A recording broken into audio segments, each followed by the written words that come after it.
Hello students. So today we are going to analyze the today's news from the perspective of anthropology. और जो पहली news है that is about the quota maternal deaths. ठीक है, You already know that we have started this particular series. और इस series के अंदर हम कोशिश करते हैं कि आपको जो करंट रेलेवेंस के इश्यूज हैं उनको एंथ्रोपोलॉजी, खास करके जो कंटेम्परेरी एंथ्रोपोलॉजिस्ट्स हैं, उनके थ्योरेटिकल पर्सपेक्टिव्स के माध्यम से समझाया जा सके। तो इसके दो मेजर मोटिव्स हैं। पहला मोटिव है आपकी आंसर राइटिंग के अंदर जो कंटेंट आएगा उसका लेवल, आपकी अंडरस्टैंडिंग का लेवल इंप्रूव करना। जो दूसरा हमारा मोटिव रहेगा वो ये रहेगा कि आप अपने आसपास की दुनिया को एंथ्रोपोलॉजी के माध्यम से सोचना शुरू कीजिए। जैसे ही आप करंट इश्यूज को एंथ्रोपोलॉजी के पर्सपेक्टिव से सोचना स्टार्ट करते हो, eventually you will be very good in interpreting how the questions has been formulated in the UPSC examination.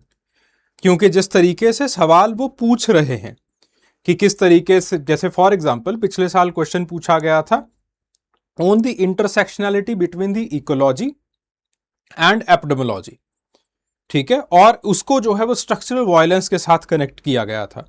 So the question was directly from the Kleinman's perspective and the Paul Farmer's perspective of symbolic violence, ठीक है। तो इस तरीके से बहुत सारे questions आपसे ऐसे पूछे जाते हैं। जैसे फॉर एग्जांपल पिछले साल मई में द हिंदू ने बार्कर हाइपोथेसिस को कवर किया था एंड इवेंचुअली हम देखते हैं कि एज इट इज 10 मार्कर जो है वो पूछा जाता है। सिमिलरली हम जम्मू कश्मीर के अंदर भी यही ट्रेंड देख रहे हैं कि जम्मू कश्मीर के अंदर भी जो करंट रेलेवेंस के मुद्दे हैं उनको पूछा जा रहा है। फिर उसके बाद मैं देखता हूं आपके आंसर्स को।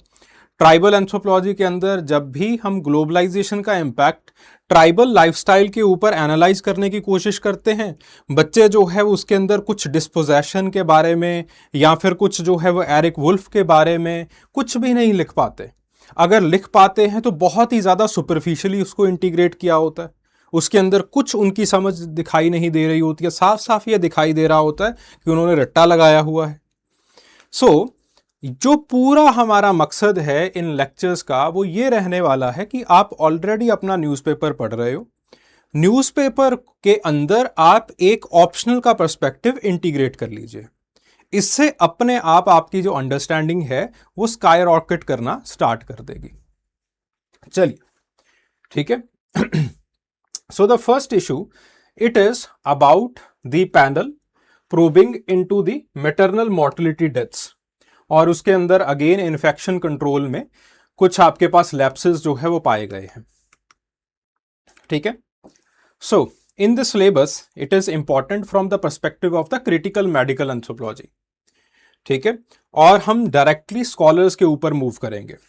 अगर हम एंथ्रोपोलॉजी के पर्सपेक्टिव से इस चीज को देखें तो एंथ्रोपोलॉजी कभी भी मैटरनल मॉर्टेलिटी या फिर किसी भी तरह की मॉर्टेलिटी जो है वो उसको एक बायो इवेंट की तरह नहीं मानेगी। एंथ्रोपोलॉजी के पर्सपेक्टिव से this is not just a biomedical event, rather it is a sociological and administrative lapse.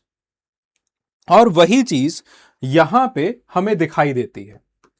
आपके पास जो है वो अगेन न्यूट्रिशन की वजह से मैटरनल मॉर्टेलिटी की डेथ्स होती हैं।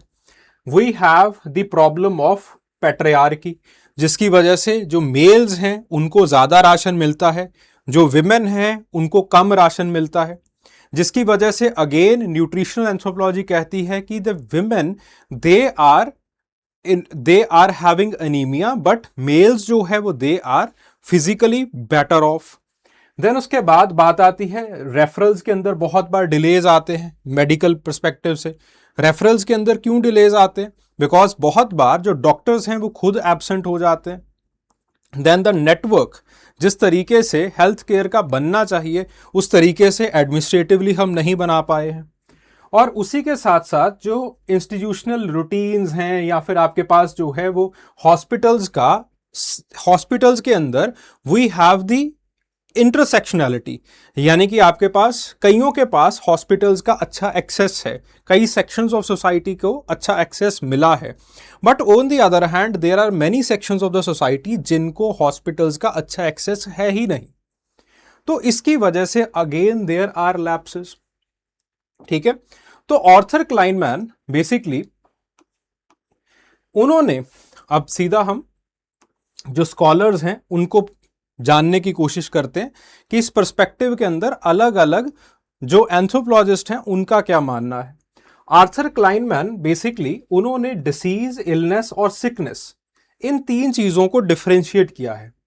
आर्थर क्लाइनमैन कहते हैं that what is a disease? Disease it is a biomedical abnormality जिसको कि डॉक्टर आइडेंटिफाई करेगा। On the other hand the illness it refers to the patient और the families lived experience of suffering, कि उस particular चीज को किस तरीके से आपकी फैमिली देख रही है। जैसे फॉर एग्जाम्पल लेट्स से मेरा सर दुख रहा है, हेडेक हो रहा है। Now that particular headache it is a disease.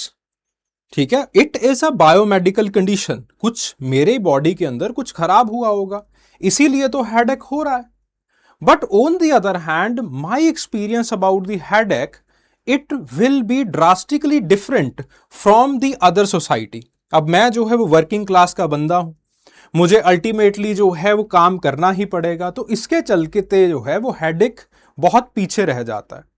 But on the other hand some other person जिसको जो है वो अगेन पूरी दिन बैठना है, एक पर्टिकुलर चेयर के ऊपर बैठना है या फिर पॉलिसी बनानी है एक्सेट्रा एक्सेट्रा, तो उसके लिए जो हेडेक का एक्सपीरियंस है वो बिल्कुल डिफरेंट हो जाएगा।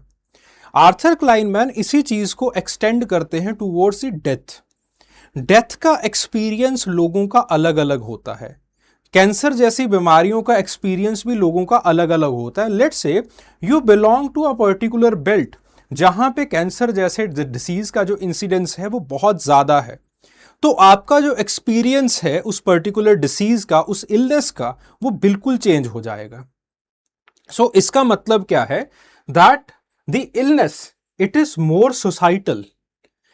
ठीक है, क्योंकि सोसाइटी आपका पर्सपेक्टिव डिसीज के प्रति बनाती है और उसी पर्सपेक्टिव से आप इलनेस को एक्सपीरियंस करते हैं। And then what is sickness? The sickness it refers to the social meaning, institutional recognition or the consequences of those conditions. जैसे for example take the case of AIDS. ठीक है, HIV ads का अगर हम case ले तो HIV AIDS it will be classified as a sickness. क्यों? क्योंकि इसके जो सोशोलॉजिकल कंसिक्वेंसेज हैं वो बहुत ज्यादा हाई हैं। Take the case of a cold and Covid. अब दोनों के अंदर आपका सर दुख रहा है, ठीक है, दोनों के अंदर आपको बुखार होगा। Biomedically this is a disease, but let's say you have a Covid, तो कोविड के अंदर इलनेस और सिकनेस दो चीजें बदल जाएंगी। इन द इलनेस और in the case of the Covid the anxiety will be very high. अगर आपको कॉमन कोल्ड है तो एंजाइटी नहीं होने वाली है। And then the sociological consequences in the COVID it will be very different, that you will be quarantined, ठीक है, या फिर आपको बिल्कुल सोसाइटी आइसोलेट कर देगी, thus enhancing the एंग्जाइटीज और ज्यादा बढ़ती चली जाएंगी। तो इस तरीके से वही चीज हम मैटरनल मॉर्टलिटी के अंदर भी देखते हैं। मैटरनल मॉर्टलिटी खास करके उन सेक्शंस के अंदर जहां पे अक्सर होती है, जिनको गवर्नमेंट हॉस्पिटल्स का एक्सेस है या फिर जिनको प्राइवेट हॉस्पिटल्स का अच्छे से एक्सेस नहीं मिला है या फिर हॉस्पिटल्स का एक्सेस ही नहीं मिला है, हॉस्पिटल्स उस जगह के ऊपर बहुत ज़्यादा जर्जर हालत में है, तो उस केस के अंदर जो मैटरनल मॉर्टलिटी है लोग धीरे धीरे उसको एक्सेप्ट करना स्टार्ट कर देते हैं। And this is the reality और this is a very sorrowful reality of the society, very sorry state of the society. और इसकी वजह से अगेन आपके पास जो है जो एक एक्सपीरियंस है उस पर्टिकुलर डेथ का, वो उस सोसाइटी के अंदर, उस कम्युनिटी के अंदर जो है वो बदलना स्टार्ट हो जाता है। लोग उसको जो है वो बहुत ही जनरलाइज्ड कर देते हैं कि ऐसा तो जो है वो होता है, कोई बात नहीं, मेरे जो है वो मदर के आंट के साथ भी हुआ था, इसके साथ भी हुआ था, उसके साथ भी हुआ था, तो कोई बात नहीं, ऐसा होता है।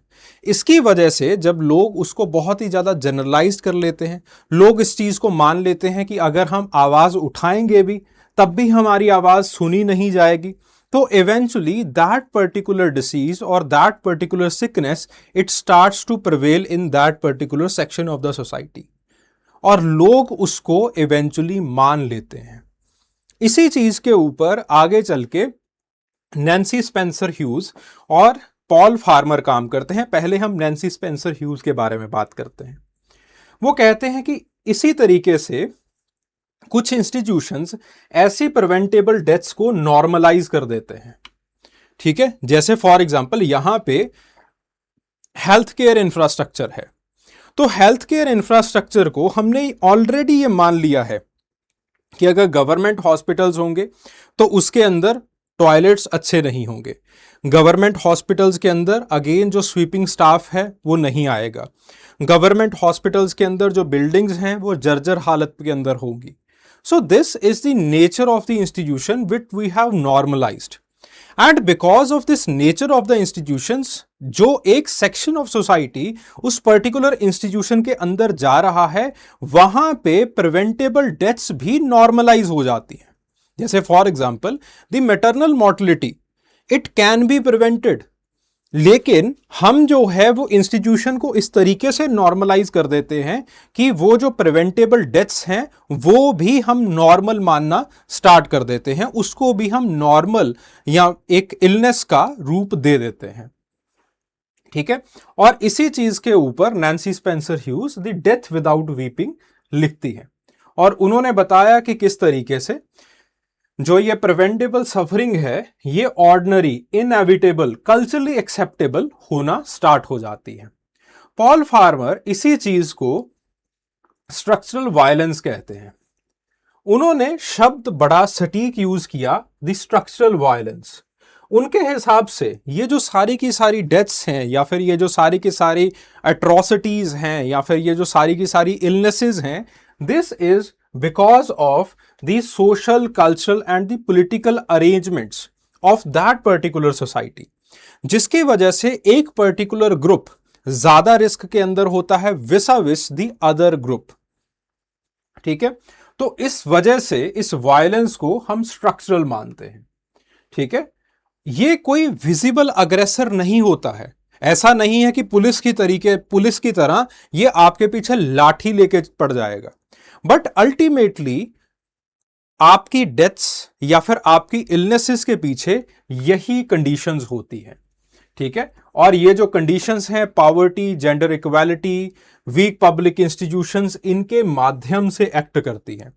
तो पॉल फार्मर कहते हैं कि अगर आप ऐसे वायलेंस से बचना चाहते हैं, अगर आप डेथ्स को प्रिवेंट करना चाहते हैं, प्रिवेंटेबल डेथ्स को जो है वो प्रिवेंट करना चाहते हैं, तो इवेंचुअली आपको इन सोसाइटल कंडीशंस को इंप्रूव करना पड़ेगा। आपको पॉवर्टी को इंप्रूव करना पड़ेगा, आपको जेंडर सेंसिटिविटी, जेंडर जस्टिस जो है वो देना पड़ेगा। जो इंस्टीट्यूशंस हैं खास करके जो हेल्थ केयर इंस्टीट्यूशंस हैं उनको और ज़्यादा रोबस्ट करना पड़ेगा। And with the help of this institutional setup और this structural setup you can prevent these preventable deaths. तो इसीलिए आपके पास जो डेथ है, इलनेस है, ये सारी चीजें कभी भी न्यूट्रल नहीं होती हैं। डिसीज है, these things they are not neutral at all, ठीक है। These things they are all societal. आपके एक्सपीरियंसेस, आपके डिसीज के, they will be depending upon the society, they will be depending on the culture, उसके consequences again they will be also depending upon the society or the culture that you are living in, okay। तो इसके case के अंदर अगर आपके जो public institutions हैं they are robust, तो जो ये डेथ्स हैं या फिर जो इलनेसेस हैं इनको अवॉइड किया जा सकता है। Then there was a very good news that there is a direct seeded rice, जो कि अगेन उसका जो डायरेक्ट सीडेड राइस है उसका जो ट्रैक्शन है वो बढ़ता चला जा रहा है in the case of El Nino, ठीक है। इन दिस पर्टिकुलर केस हम ये देखते हैं कि कैसे जो लोकल टेक्नोलॉजिकल एनवायरमेंट्स हैं वो आपके पास जो एनवायरमेंटल कंडीशंस हैं या फिर जो क्लाइमेट चेंज के कंडीशंस हैं उनके साथ अडेप्ट करते रहते हैं. So in this particular context there are two scholars that are important. The first one it is the Robert Netting and the second one it is the James C Scott. ठीक है, James C Scott और Robert Netting. Robert Netting सबसे पहले, Robert netting का जो perspective है इसको हम ग्रीन रेवोल्यूशन को जब क्रिटिसाइज करना होता है तो उसके अंदर यूटिलाइज करते हैं रॉबर्ट नेटिंग को. ठीक है, क्यों, ऐसा क्यों है? क्योंकि अक्सर जब हम पॉलिसीज बनाते हैं तो पॉलिसीज बनाते टाइम हमारे सामने कौन होता है? हमारे सामने होता है एक ऐसा किसान जिसकी लैंड होल्डिंग काफी ज्यादा है, जो कि ज्यादा पैसे बैंक से उधार ले सकता है, जो कि मशीन खरीद सकता है और उस मशीन से अच्छा खासा उत्पादन कर सकता है. ऐसा क्यों है? क्योंकि हमारे दिमाग में एक धारणा बनी हुई है कि ऐसा जो बड़ा किसान है वो ज्यादा कमर्शियल लॉजिक से चीजों को सोचेगा, लेकिन जो एक छोटा किसान है उसके अंदर बदलाव ला पाना बड़ा डिफिकल्ट है. तो अगर आप रिजल्ट्स चाहते हो तो रिजल्ट्स के अंदर you have to target those big farmers. This was the logic of the green revolution. और इस लॉजिक की वजह से जो स्मॉल लैंड होल्डर्स हैं उनको टारगेट नहीं किया गया. जानबूझ के हमने जो बड़े फार्मर्स हैं जिनकी लैंड होल्डिंग्स बड़ी थी, जो बहुत बड़े बड़े कर्जे ले सकते थे, जो मशीनरीज को अफोर्ड कर सकते थे, उनको हमने टारगेट किया एंड इवेंचुअली उनको एक स्ट्रक्चरल एडवांटेज के अंदर रखा गया. बट यहां पे नेटिंग कहते हैं कि जो छोटे किसान हैं वो बड़े किसानों से ज्यादा रैशनल होते हैं. उनके जो डिसीजंस हैं they are much more market oriented. ठीक है, और वो अपनी स्टडीज के थ्रू इस चीज को बताते हैं. सो बेसिकली रॉबर्ट नेटिंग ने small holders and house holders, ये वर्क है उनका, उसके अंदर उन्होंने ये चैलेंज किया था हमारे इस व्यू को कि जो स्मॉल फार्मर्स हैं वो कंजर्वेटिव होते हैं, वो इररेशनल होते हैं, वो रेजिस्टेंट टू चेंज होते हैं. लेकिन ऐसा नहीं होता है. यहां से एक सीधा सीधा सवाल भी पूछा गया है दैट द स्मॉल फार्मर्स और the Indian villages are resistant to change. Critically analyze. This question has been already asked in the paper second. तो वहां पे अगेन रॉबर्ट नेटिंग जो है वो it is the perspective of that particular question, it is the arc of that particular question. So उन्होंने ये show किया था कि जो स्मॉल लैंड होल्डर्स हैं उनके पास बहुत अच्छी नॉलेज होती है इन चीजों की. उनके पास बहुत अच्छी नॉलेज होती है सॉइल्स की, रेनफॉल की, क्रॉप वैरायटी की, लेबर अवेलेबिलिटी की, उसकी फैमिली को क्या चाहिए, वाटर रिसोर्सेज के कैसे हैं, पेस्ट्स कौन से अटैक करते हैं, कौन सा वीड अटैक करता है और उसके लिए कौन सी दवाइयां चाहिए. उसी के साथ साथ मार्केट फ्लक्चुएशंस के बारे में, लोकलाइज्ड रिस्क्स के बारे में, इन सारी चीजों के बारे में जो स्मॉल लैंड होल्डर्स हैं उनके पास एक काफी अच्छी खासी नॉलेज होती है. And because of this particular knowledge they are again able to have much more rational choice rather than the big land holders. तो उनके जो चॉइसेस हैं वो काफी ज्यादा लोकली कैलिब्रेटेड होते हैं. उनके जो चॉइसेस हैं, उनके जो एक जो पर्सपेक्टिव्स हैं वो अगेन उनकी लोकलाइज्ड नीड्स के हिसाब से होते हैं. ठीक है, तो इसलिए वो हमेशा रिस्क को मिनिमाइज करने की कोशिश करेंगे and those decisions they will be very rational. और यहां पे नेटिंग कहते हैं कि जब आपको पॉलिसी बनानी है तो पॉलिसी के अंदर अगेन आपको टॉप टू बॉटम अप्रोच को यूटिलाइज नहीं करना है. You have to maintain a particular stake holding of these farmers. जो छोटे फार्मर्स हैं जिनके पास अच्छी खासी नॉलेज है, आप उनसे सीखिए. जब आप उनसे सीखते हैं तो इवेंचुअली आप उन चीजों को अपनी पॉलिसी के अंदर लेके जा सकते हैं. And much more localized policies they can be formulated. ठीक है, जैसे फॉर एग्जांपल यहां पे हम देख रहे हैं कि जो एक पहले फार्मिंग की जाती थी, जिसके अंदर जो है वो लैंड्स को फ्लड कर दिया जाता था पानी के साथ, वो फार्मिंग प्रैक्टिसेस को अब धीरे धीरे लोग अबैंडन कर रहे हैं और डायरेक्ट सीडिंग की तरफ बढ़ते चले जा रहे हैं। ठीक है, और अगेन डायरेक्ट सीडिंग की तरफ बढ़ेंगे again in a very adaptive manner, और हमें अगेन उनको उनके नॉलेज के हिसाब से हमें पॉलिसी बनानी है, जो सीड की वैरायटीज देनी है अगेन लोकलाइज्ड सॉइल्स की के हिसाब से हमें देनी पड़ेंगी, तभी वो चीजें कामयाब रहेंगी। देन उसके बाद बात आती है James C Scott. James C Scott इसी चीज के अंदर एक और बात ऐड करते हैं। अब अगर इतना ही आसान है कि हमें उनके साथ बातचीत करनी है, छोटे फार्मर्स के साथ बातचीत करनी है और वहां से हमें पॉलिसी बना लेनी है, if it is so simple then why are we doing so. तो जेम्स सी स्कॉट कहते हैं कि बेसिकली स्टेट का एक कैरेक्टर होता है, उनका वर्क है सीइंग लाइक अ स्टेट, और उनके अंदर वो कहते हैं कि बेसिकली स्टेट का एक कैरेक्टर है कि उनको uniform, measurable, comparable, visible, easy to monitor categories पसंद आती हैं। जैसे फॉर एग्जांपल अगर हमने फार्मर्स के बारे में बात करनी है, तो फार्मर्स के बारे में जब हम बात करेंगे तो किस तरीके से हम उनको कैटेगराइज करते हैं, that we have a large farmers, we have medium farmers, we have the small farmers, और अगेन लैंड होल्डिंग के हिसाब से हम उनको सिंपली कैटेगराइज कर देते हैं।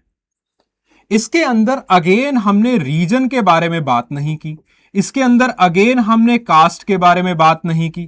क्यों? क्योंकि अगर चीजों को हम यहीं पे कॉम्प्लिकेट कर देंगे तो स्टेट अपनी पॉलिसी बनाने में बहुत बार नाकामयाब हो जाती है। तो स्टेट को कम्युनिकेट करने के लिए, अगर हमें स्टेट को कम्युनिकेट करना है और उसी के साथ साथ स्टेट को उसकी पॉलिसी को लोगों को कम्युनिकेट करना है, so they have to formulate these categories that are uniform, जो बातें पंजाब में भी चल जाए, जो बातें जो है वो राजस्थान गुजरात के अंदर भी चल जाए, चीजें मेजरेबल होनी चाहिए ताकि ऑब्जेक्टिविटी मेंटेन रहे, चीजें कंपैरेबल होनी चाहिए, विजिबल होनी चाहिए ताकि आपके पास जो है वो स्टेट को कोई झुटला ना सके। तो इस तरीके से जो कैटेगरीज हैं वो बनाई जाती हैं। लेकिन क्या ऐसा होता है? नहीं, ऐसा नहीं होता। जब आप एग्रीकल्चर की बात करते हैं या फिर जब आप इंडियन विलेजेस की बात करते हैं, तो वहां पे there are unique localised challenges, and because of those unique localised challenges आपके पास जो है वो प्रॉब्लम्स आना स्टार्ट हो जाती हैं। और यहां पे वो एक वर्ड हमें प्रपोज करते हैं that is known as metis. Metis का मतलब क्या है? और स्कॉट ये भी कहते हैं कि जब आप बार बार इन चीजों के बारे में बात करना स्टार्ट कर देते हैं तो आपकी जो पॉलिसीज हैं वो फेल भी कर जाती हैं, और हमें इसी वजह से दिखता भी है कि पॉलिसीज फेल करी हैं। यहां पे जेम्स सी स्कॉट एक वर्ड हमें बताते हैं, the word is metis. Metis का मतलब है experience based localised adaptive knowledge. ठीक है, जैसे फॉर एग्जांपल डीएसआर का है कंटेक्स्ट, तो डीएसआर के अंदर आप लोगों से मेंटिस जो है वो लीजिए, आप लोगों से संपर्क में आइए और लोग आपको बताएंगे कि फर्स्ट इरिगेशन कब, पानी पहला जो है वो कब देना चाहिए क्रॉप को, सॉइल्स कैसे बिहेव करती हैं, कब वीड्स ज्यादा होते हैं, कब उनको लेबर की शॉर्टेज महसूस होती है, कब जो वैरायटीज हैं कब वो जर्मिनेट करती हैं, कितना डीपली जो है वो सीड को आपको प्लेस करना है, and according to it the policy और the machinery has to be formulated. आप एक बड़ी पॉलिसी बना लीजिए that what are the workable models for you. जैसे फॉर एग्जांपल आपने एक पॉलिसी बना ली कि आपको जो है वो मशीन्स लोगों को देनी है, ठीक है, फिर उसके बाद इनको आप लोकलाइज्ड कंडीशंस के अंदर जो है वो ले जाइए। लोकलाइज्ड कंडीशन से अगेन जो लोकल लोग हैं, खास करके जो स्मॉल लैंड होल्डर्स हैं, उनसे बात कीजिए, उनसे नॉलेज एक्वायर कीजिए, and then apply that particular knowledge, ठीक है, at a very district level, at a very local level. ठीक है, तो इस तरीके से according to James C Scott, with the help of metis the policies they can be improved. ठीक है, आप इन चीजों को अपने आंसर्स के अंदर बेतहाशा यूज कर सकते हो, जहां पे आप चाहते हो वहां पे यूज कर सकते हो। These things they are so good. चलिए आगे बढ़ते हैं। Rise to ethanol policy. अच्छा, इसके अंदर I think I have added one particular column, answer writing utility. ठीक है, तो वहां पे आप इन चीजों को एज इट इज जो है वो अपने आंसर्स के अंदर लिख सकते हैं। Then, the rise to ethanol policy is deepening economic and the environmental stress. Very nicely written article, very nicely written article. मजा आ गया इस आर्टिकल को पढ़ करके। ठीक है, अब इसके अंदर आर्टिकल में बेसिकली ये बात है कि अच्छी बात है you want to have the ethanol blending, लेकिन जिस तरीके से आप लोग एथेनॉल ब्लेंडिंग कर रहे हो वो एथेनॉल ब्लेंडिंग जो है वो इट इज काउंटर प्रोडक्टिव। ठीक है, आर्टिकल बेसिकली आर्गूज कि आप बार बार राइस को यूज करने की कोशिश कर रहे हो एथेनॉल को बनाने के लिए, जबकि जो पैडी प्रोडक्शन है it carries a very high irrigation, very high cost of fertiliser, और इसकी प्रोक्योरमेंट कॉस्ट भी काफी ज्यादा हो जाती हैं, जिसकी वजह से बेसिकली अगर आप इसको एथेनॉल ब्लेंडिंग के लिए यूटिलाइज कर रहे हैं it is going to be the economical as well as the ecological disaster. ठीक है, और उसकी जो सारी की सारी मैथ्स है, उसकी जो सारी की सारी इकोनॉमिक्स है, that has been discussed in here. So it argues कि आप जो again argues that the apparent cheapness of the ethanol it is produced by the public subsidies. ठीक है, जो कि सब्सिडीज अगेन इरिगेशन के ऊपर भी है, फर्टिलाइजर के ऊपर भी है, प्रोक्योरमेंट के ऊपर भी है, एंड इसकी वजह से आप बार बार ये जो है वो कहोगे कि एथेनॉल जो है वो चीप बन रहा है, लेकिन असल में एथेनॉल चीप नहीं बनेगा। और ऊपर से हम लोगों को, खास करके जो फार्मर्स हैं, उनको सब्सिडीज क्यों दे रहे हैं? ताकि उनका जो एक व्यवसाय है वो अच्छे तरीके से चल सके, और उसके बाद जो फूड कॉस्ट्स हैं वो कम हो सके, जो फूड इन्फ्लेशन है वो कम हो सके। अब हम कह रहे हैं कि बेसिकली उतना राइस जो है वो हम इथेनॉल प्रोडक्शन में डाल देंगे, तो फूड इन्फ्लेशन की बात जो है वो यहां पे जुटलाई जाएगी। ठीक है, फूड इन्फ्लेशन अगेन हो सकता है कि आगे चल के राइज करे, और इसके अंदर अगेन इकोलॉजिकल कॉस्ट्स को भी हम बिल्कुल एक्सक्लूड कर देते हैं। ठीक है, so anthropologically it is joining the three important systems, the food system, water system and the energy system. ठीक है, अब चलिए हम स्कॉलर्स के पर्सपेक्टिव से इसको समझने की कोशिश करते हैं। The first perspective of a scholar, the first perspective it is of the Eric Wolf. देखिए, जो एरिक वुल्फ की जो एंथ्रोपोलॉजिकल थॉट है, जो इनका मार्क्सिस्ट थॉट है, वो एक धारणा से आता है। बेसिकली जब Eric Wolf post colonial times के अंदर अपना काम लिखते हैं तो उसके अंदर वो जब इंडिजिनस कम्युनिटीज को आइसोलेटेड एंटिटीज की तरह पोर्ट्रे किया गया था, उस चीज को वो बिल्कुल क्रिटिसाइज करते हैं। जैसे फॉर एग्जाम्पल विल्सन चर्चिल ने अपनी, जब वर्ल्ड वॉर सेकेंड हो रही थी, तो एक पॉलिसी बनाई। उस पॉलिसी के तहत जितना फूड प्रोडक्शन था इंडिया का, rather than meeting the localise demand, उस फूड प्रोडक्शन को या फिर उस फूड सप्लाईज को सोल्जियर्स के अंदर, सोल्जियर्स के लिए जो है वो कर दिया गया, चैनलाइज कर दिया गया। And because of that there were starvation in the Bengal, और उसकी वजह से क्या हुआ हम सबको पता है।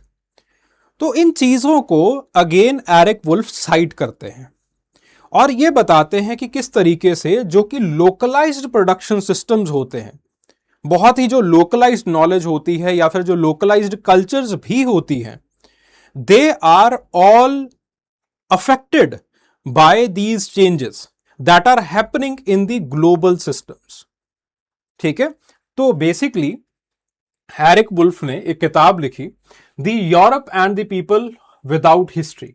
उसके अंदर वो बताते हैं कि किस तरीके से जो लोकल प्रोडक्शंस हैं, they are connected to the states, markets, capital, larger historical processes, और वहां पे अगेन ये जो सारे के सारी फोर्सेस हैं उनके बहुत ही जो लोकलाइज्ड कस्टम्स हैं, जो लोकलाइज्ड कल्चर्स हैं, प्रोडक्शन सिस्टम्स हैं, उन सारी चीजों को ये सारी चीजें इंपैक्ट करती हैं। तो इन दिस पर्टिकुलर पर्सपेक्टिव हम ये देखते हैं that MSP it has been given by government. उसी के साथ साथ जो सब्सिडाइज्ड इलेक्ट्रिसिटी है वो भी सरकार देती है, सब्सिडाइज्ड इरिगेशन वो भी सरकार देती है। ऑब्वियसली इलेक्ट्रिसिटी सब्सिडाइज हो गई, फिर उसके बाद पानी जो है वो बहुत बार नहरों से आता है, तो वो जो नहरी पानी है अगेन सरकार देती है। ठीक है, उसी के साथ साथ हम ये देखते हैं कि जो प्रोक्योरमेंट है it is also done by the public agencies. और जब एक बार प्रोक्योरमेंट हो जाता है, प्रोक्योरमेंट के बाद जो राइस का स्टॉक मेंटेन करना वो भी पब्लिक एजेंसीज का एक प्रेरोगेटिव बन जाता है। हम ये सारी चीजों को कर करके, and it is quite costly operation, इतना ज्यादा कॉस्टली ऑपरेशन हम करते हैं और फिर उसके बाद हम इस चीज को कहते हैं that it will be used towards making the ethanol.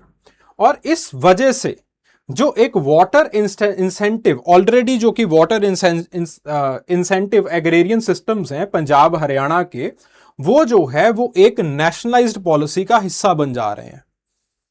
ठीक है, and again people will be propelled कि वो और ज्यादा ऐसी जो है वो प्रोडक्शन करें, राइस की प्रोडक्शन करें, क्योंकि राइस का प्रोक्योरमेंट और ज्यादा तेज होगा इस पर्टिकुलर पॉलिसी की वजह से। And thus Punjab and Haryana और द वेस्टर्न यूपी इनसे it will pay the ecological costs. जो वाटर लेवल्स हैं वो ऑलरेडी डिप्लीट कर रहे हैं और यहां पे आपने पूरा का पूरा जो है वो एक वैल्यू चेन बना दिया, वैल्यू चेन इंटीग्रेट कर दिया इनटू पंजाब एंड हरियाणा, और इसकी वजह से अगेन प्रॉब्लम्स आगे चल के आएंगी। इसीलिए एरिक वुल्फ कहते हैं कि जब हम ऐसी बोर्ड के ऊपर खड़े होकर के डिबेट्स के बारे में बात कर रहे हैं या फिर न्यूज़पेपर्स के अंदर, मीडियाज के अंदर बात कर रहे हैं, तो वहां पे हमें सवाल बड़े सेंसिटिव तरीके से पूछने चाहिए।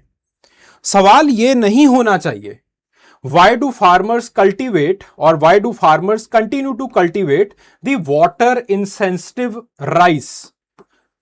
ठीक है, यह सवाल नहीं होना चाहिए जो कि बार बार मीडिया के अंदर उछाला जा रहा है, और इसकी वजह से कल्प्रिट जो है वो फार्मर्स को बना देते हैं।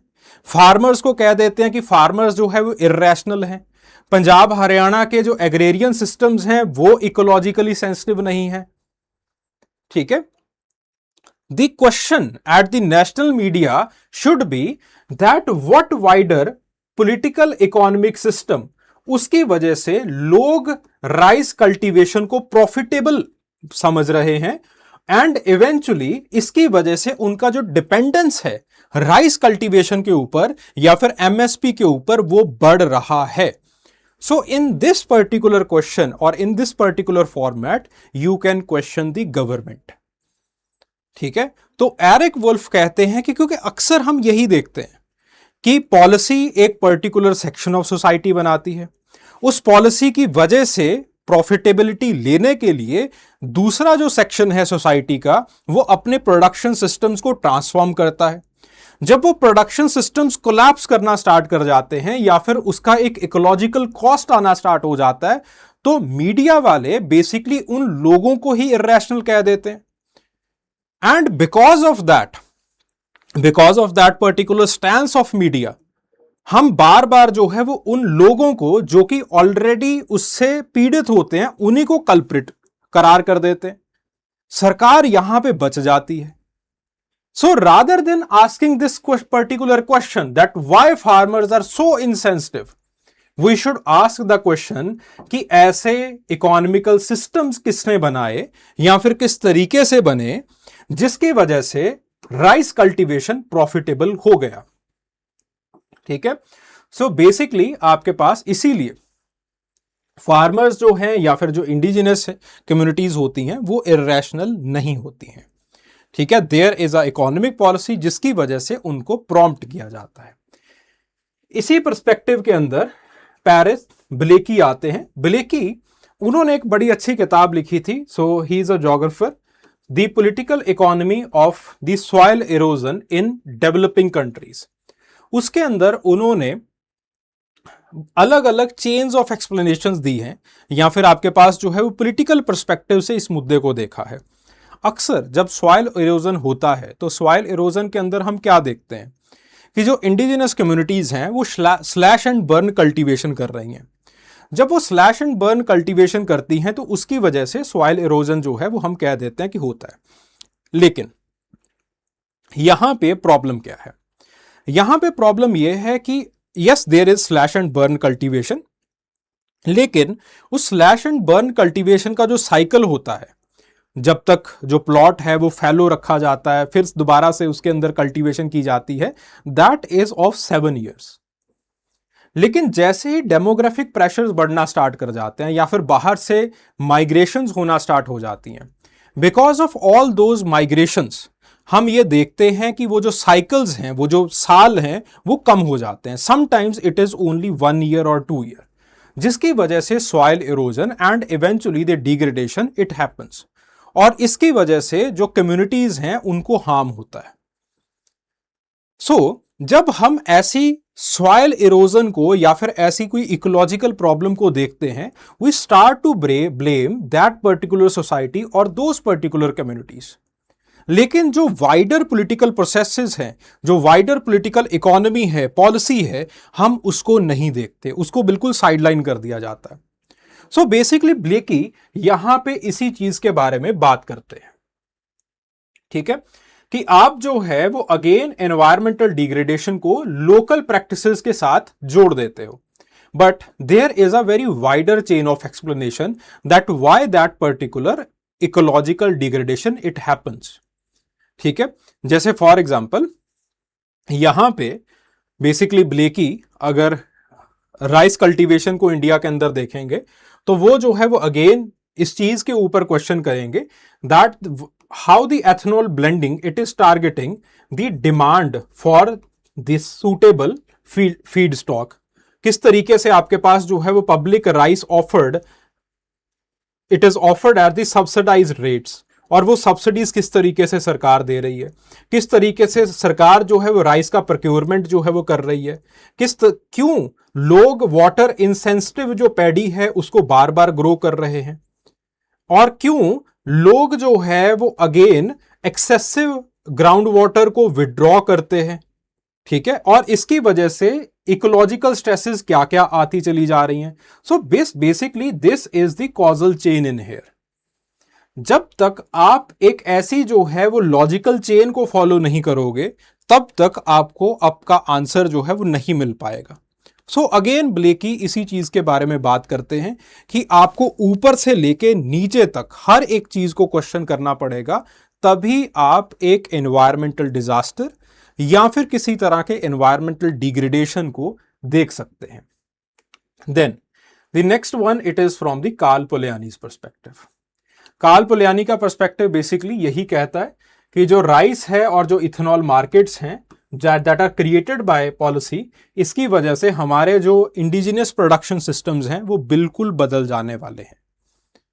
अगेन वो यही कहते हैं that there is a policy, और उस पॉलिसी की वजह से आपके पास जो हमारा प्राइस को देखने का तरीका है, जो हमारा रैशनैलिटी को देखने का तरीका है, वो बदल जाता है। ठीक है, उन्होंने अगेन एम्बेडेडनेस का कंसेप्ट दिया। वो कहते हैं that the markets they do not arise automatically as the natural systems of the supply and chain, state actively in markets को क्रिएट करती है। जैसे फॉर एग्जांपल यहां पे स्टेट ने with the help of this particular policy ethanol की market को create कर दिया। जब स्टेट एथेनॉल की मार्केट को क्रिएट करेगी तो बेसिकली स्टेट ही इसके रूल्स एंड रेगुलेशंस बनाएगी कि कौन से क्रॉप हमें चाहिए, कौन से क्रॉप का दाना कितना बड़ा होना चाहिए, कौन सा क्रॉप हमें कैसा चाहिए, एक्सेट्रा एक्सेट्रा। अब स्टेट ही क्योंकि रूल्स एंड रेगुलेशंस बना रही है, तो इस तरीके से जो हमारा उस प्रोडक्शन सिस्टम को देखने का तरीका है वो स्टेट के पर्सपेक्टिव से बदलना स्टार्ट हो जाता है। ठीक है, यहां पे अगेन एमएसपी स्टेट दे रही है, पब्लिक एजेंसी स्टेट की हैं, इलेक्ट्रिसिटी के ऊपर सब्सिडी स्टेट दे रही है। Food corporation stores the food corporation it stores the grains. Government policy basically determine करती है द प्राइस ऑफ राइस, ठीक है। और अगेन एथनॉल ब्लेंडिंग इसकी एक अशोर्ड डिमांड क्रिएट करेगी। ऑयल कंपनीज भी अब इसके अंदर आ जाएंगी और अगेन इसका प्रोक्योरमेंट होना स्टार्ट हो जाएगा। And because of that the all the ecological rational, जो कि हमारे किसानों का बहुत बड़ा एक सब्सटेंशियल पार्ट था ऑफ द एनालिसिस, वो पूरा का पूरा रैशनल जो है वो अभी चेंज हो जाने वाला है, ठीक है। लोग इस चीज को इसी प्रॉफिटेबिलिटी के पर्सपेक्टिव से देखना स्टार्ट कर देंगे। The next question, it was that on this survey there are 2 crore informal workers in Indian big cities, और उसके अंदर तकरीबन 26% यानी कि 52 lakh they are women workers, ठीक है, इनफॉर्मल वर्कर्स। अब there are 2 important perspectives in this particular direction. तो एंथ्रोपोलॉजिकली या सोशोलॉजिकली जो इनफॉर्मल वर्कर्स हैं हम उनको कैसे डिफाइन करेंगे? सो this is the main thing जो कि हम यहां पे करेंगे। सो कीथ हार्ट वो कहते हैं that the informality it is the way of organizing the urban livelihoods, ठीक है। उन्होंने घाना के अंदर काम किया था। अब होता क्या है, जब हम अर्बनाइजेशन करते हैं तो अर्बनाइजेशन के अंदर जितना बड़ा हम इकोनॉमिकल बबल क्रिएट कर देते हैं, असल में लोगों के घरों में उतना ज्यादा पैसा आता नहीं है। जैसे फॉर एग्जांपल जब अर्बनाइजेशन होता है तो हमारा टेस्ट चेंज होता है। We start to feel for the big restaurants कि हम जो है वो ताज के अंदर जाकर के खाना खाएं। वी स्टार्ट टू फील कि हमें जो है वो अगेन इस पर्टिकुलर ऑफिस के अंदर काम करना है, एक्सेट्रा एक्सेट्रा। खास करके लेट से हम यहां पे एक ही केस लेते हैं ऑफ द बिग रेस्टोरेंट्स। तो किसी ने उस चीज को, उस डिमांड को देखते हुए बड़े रेस्टोरेंट्स बना लिए कि अर्बनाइजेशन हो रहा है। अर्बनाइजेशन की वजह से लोगों के अंदर एक इच्छा पैदा होती है कि मुझे होटल के अंदर जाके रहना है, मुझे बड़े रेस्टोरेंट के अंदर खाना खाना है। बट इवेंचुअली इतना ज्यादा लोगों के पास पैसा नहीं आ पाता, ठीक है, because there are economical fluctuations और बहुत सारी चीजें होती हैं, जिसकी वजह से बेसिकली होता क्या है that because of this formal system और because of this formal economy that you have created in the urban sector, तो ये किसके ऊपर थ्राइव करेगी? फिर ये थ्राइव करती है ऑन द इनफॉर्मल वर्कर्स। तो हम देखेंगे कि जो ठेकेदार हैं, जो कॉन्ट्रैक्टर्स हैं, वो अगेन इनफॉर्मल वर्कर्स को सुबह जो है वो अपने ट्रक के अंदर भर करके जो है वो लेके जाएंगे ताकि इस फॉर्मल इकोनॉमी की नींव मजबूत की जा सके। क्यों? क्योंकि आपके पास आपने रेस्टोरेंट खोल लिया, लेकिन रेस्टोरेंट की जो आमदन है वो इतनी ज्यादा नहीं है। तो अल्टीमेटली अगर आपको फॉर्मल वर्किंग स्टाफ रखना है तो उसका इंश्योरेंस का खर्चा, उसके हेल्थ बेनिफिट्स और बहुत सारी चीजें आपको देनी होंगी। But on the other hand there are certain informal workers जिनको आप हायर और फायर अपने विल के ऊपर कर सकते हो। उनका इंश्योरेंस का खर्चा भी लेने की जरूरत नहीं है आपको। सो बेसिकली इस तरीके से एक पूरा का पूरा जो ये आप क्लाउड बना देते हो या फिर पूरा का पूरा जो एक अर्बन बबल बना देते हो, it starts to survive and thrive on the informal economy. So Hart कहते हैं दैट दिस इनफॉर्मल इकोनॉमी और द इनफॉर्मल वर्कर्स, इसकी डिमांड उठती है because of the formal structure of formal sector, ठीक है। सो ये जो है उन्होंने घाना के अंदर काम किया, ठीक है। सिमिलरली ये तो एक चीज है। दूसरी चीज है, अब रेगुलरली आप रेस्टोरेंट के अंदर थोड़ी ना जाओगे, ठीक है। आपको अगेन एक अल्टरनेटिव फूड ऑप्शन की भी जरूरत पड़ेगी। तो बगल में जो ठेले वाले हैं वहां पे आप ज्यादातर खाना खाया करोगे। एक दिन जो है वो रेस्टोरेंट में चले गए, जिसकी वजह से अगेन जो ये इनफॉर्मल इकोनॉमी है ये थ्राइव करना स्टार्ट कर देती है, ये बढ़ना स्टार्ट कर देती है। So the formal sectors, they will include the people who have the written contracts, fixed wages, regulated working hours, उनका पास इंश्योरेंस है, रिकॉग्नाइज्ड एम्प्लॉयर्स हैं, उनके पास लीगल प्रोटेक्शंस हैं. लेकिन जो इनफॉर्मल सेक्टर्स हैं, जैसे रिपेयर सर्विसेज हो गई, स्मॉल वर्कशॉप्स हो गई, स्ट्रीट वेंडर्स हो गए, डोमेस्टिक वर्कर्स हो गए, ठीक है, कंस्ट्रक्शन वर्कर्स हो गए, ये बेसिकली ये जो फॉर्मल इकोनॉमी है, ये इतनी बड़ी सारी, इसको जो है वो बेसिकली कैरी ऑन करते हैं. ठीक है. So the street vendors, they will supply you the affordable food. The domestic worker, again ये आपको उतनी फ्रीडम देगा कि आप बाहर जाकर के मियाँ बीवी दोनों काम कर सको. जो मैकेनिक है, अगेन सिटी की व्हीकल्स को मेंटेन करेगा. ठीक है. So the informal economy, it is not the absence of the economic organisation, rather ये जो है वो लोगों के लिए अल्टरनेटिव बनाती है.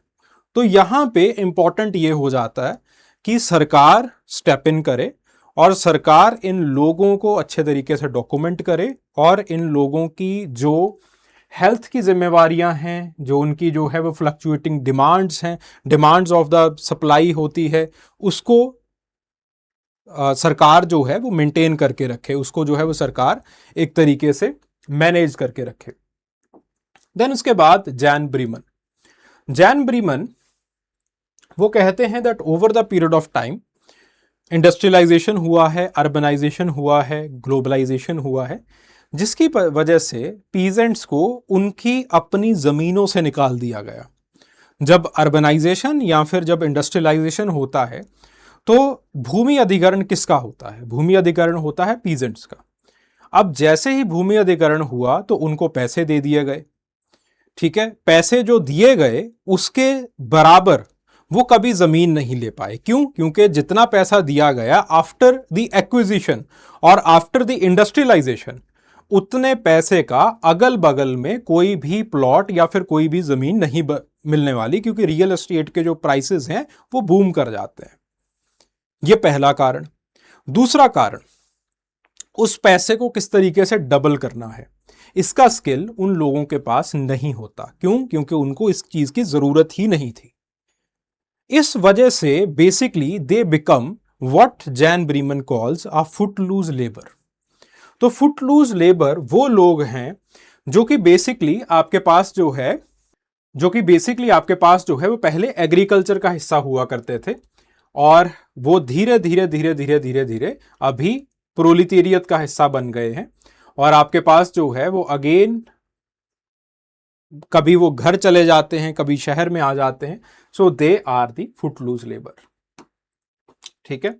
So they will again repeatedly move back and fro from the village, industries, agriculture, construction, one contract to the another contract. कभी एम्प्लॉयड होंगे, कभी अनएम्प्लॉयड होंगे और इस तरीके से चलता रहेगा. ठीक है. सो ये जो मूवमेंट है, it is not necessarily the sign of freedom, लेकिन आपके पास जो है वो it is all driven by the insecurity कि कल को मुझे खाने के लिए कुछ मिलेगा या फिर नहीं मिलेगा. ठीक है. तो this was it for today. ठीक है. सो ये जो है वो आज का एनालिसिस है हमारा. Thank you very much.